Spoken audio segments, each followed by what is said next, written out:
Karnataka has to ensure to give Tamil Nadu 177.25 TMC தண்ணீர்னு அங்க வாக்கியங்கள் வருது. இது 178 TMC நமக்கு இறுதி தீர்ப்பின்படி வர வேண்டிய தண்ணி. ஆனா என்ன பாத்தீங்கன்னா நம்ம கடைமடை மாநிலம், கர்நாடக அரசு முதல் மடை மாநிலமாக இருக்கின்றது.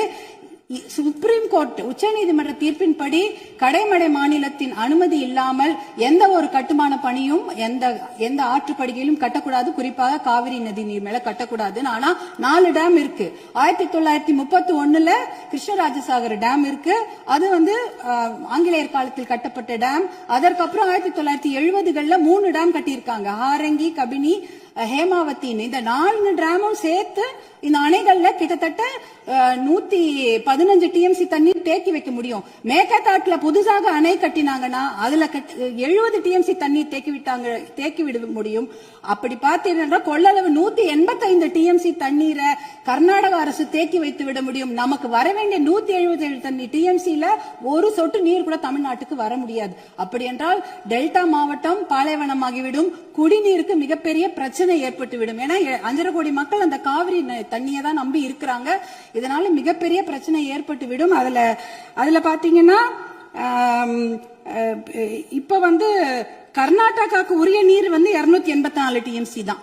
நமக்கு இருக்கிறது 404 TMCல இருந்து குறைஞ்சு 177 TMC ஆக்கிட்டாங்க. அதனால இத நம்ம ஒரு மிகப்பெரிய பிரச்சனையாக எடுத்துக்கொள்ள வேண்டும். மாண்புமிகு முதலமைச்சர் அவர்கள் கொண்டு வந்த அந்த தீர்மானத்தை, காவிரி நீர் படுகையில எந்த ஒரு கட்டுமான பணியோ அணைக்கட்டோ கட்டக்கூடாது என்ற தீர்மானத்தை பாட்டாளி மக்கள் கட்சி முழு மனதாக வரவேற்கிறது. அதற்கு எங்களுடைய முழு ஆதரவை நாங்கள் தெரிவித்துக் கொள்கின்றோம். குறிப்பாக ஜூன் 12ஆம் தேதி மேட்டூர் அணை, அது 92 TMC பிடிக்கக்கூடிய அணை. ஆனா அதுல இன்னைக்கு பாத்தீங்கன்னா 40 TMC தண்ணி தான் இருக்கு. ஏன்னா அந்த தண்ணிய கூட இன்னைக்கு குறுவை சாகுபடிக்கு கொடுக்க முடியல. குறுவை சாகுபடி வடகிழக்கு, அதாவது சவுத் வெஸ்ட் மான்சூன், தென்மேற்கு மான்சூனை நம்பிதான் இருக்கிறது. ஆனா இந்த குறுவை சாகுபடிக்கு விடக்கூடிய தண்ணி இல்லாததுனால 40 TMC தண்ணிய இன்னைக்கு ஜூன் 20 இன்னி வரைக்கும் கூட மேட்டூர் டேம் திறக்கல. இப்ப மேட்டூர் டேம்ல இருக்க 40 TMC தண்ணி குடி தண்ணீருக்காக நம்ம சேர்த்து வச்சிருக்கிறோம். அடுத்த வருஷம் அந்த மேகதாட்டு அணையை கட்டிவிட்டார்கள் என்றால் அதற்கப்புறம் அந்த குடித்தண்ணீர் கூட நம்ம மிகப்பெரிய பற்றாக்குறை ஏற்பட்டுவிடும். இதையெல்லாம் கருத்தில் கொண்டு நாம மேகதாட்டு அணையோ எந்த ஒரு கட்டுமான பணியோ கர்நாடக அரசு